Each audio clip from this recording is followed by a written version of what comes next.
제12장 참 가정을 찾아서 1. 자기를 위해서 생겨난 것은 하나도 없다.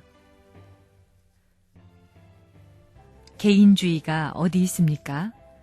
자기에게 있어서 자기만을 주장할 부분이 하나도 없습니다.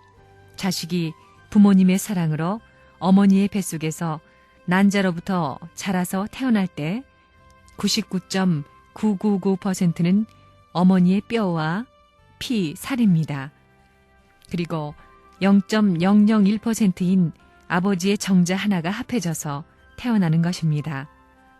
거기에는 자기라는 개념이 있을 수 없습니다. 누구나 태어날 때 자기 자신만이란 개념은 없었던 것입니다. 아무리 잘났다는 사람도 자기 혼자 잘나게 됐다고 말할 사람은 하나도 없습니다.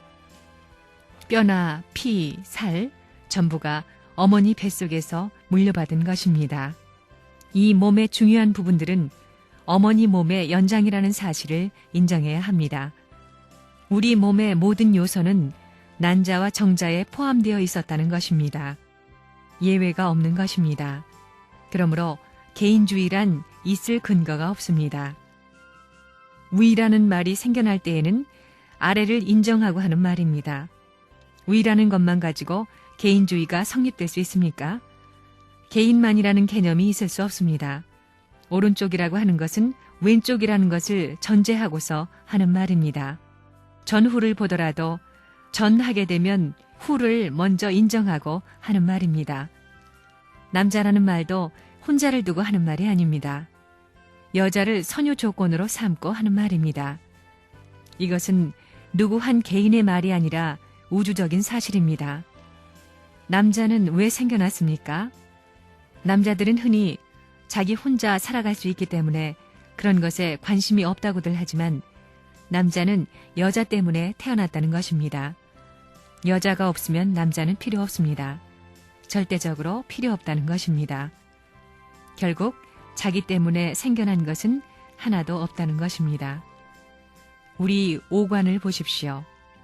내 눈이 내 눈을 보기 위해서 생겨났습니까? 코나 귀, 입, 손도 모두 상대를 위해서 생겨났습니다. 오관을 총동원해 집중하게 할 수 있는 그 힘이 뭐냐 하면 참사랑입니다. 눈, 코, 입, 그리고 손은 참사랑을 위해 생겨난 참사랑의 도구입니다. 자기를 위해서 생겨난 것이란 하나도 없습니다. 반면에 남의 것을 자기 것으로 하는 사람을 도둑이라고 합니다. 남의 것을 가져다가 자기 것으로 써먹는 사람이 도둑 아닙니까? 그러니 여자를 위해서 태어난 남자의 오관과 몸을 자기 멋대로 쓰는 사람은 도둑입니다. 남자와 여자는 무엇이 서로 다릅니까? 성기관을 포함한 그 몸이 우선 다릅니다. 그러면 남자의 성기관은 누구에게 절대로 필요합니까? 남자의 성기관은 여자를 위해서 있는 것입니다. 인간의 성기관이 하나는 오목이고 하나는 볼록인데 왜 그렇게 됐습니까? 둘 다 뾰족하게 되든가 둘 다 납작하게 될 수도 있는데 왜 그렇게 다르게 생겼습니까? 모두 상대를 위해서입니다.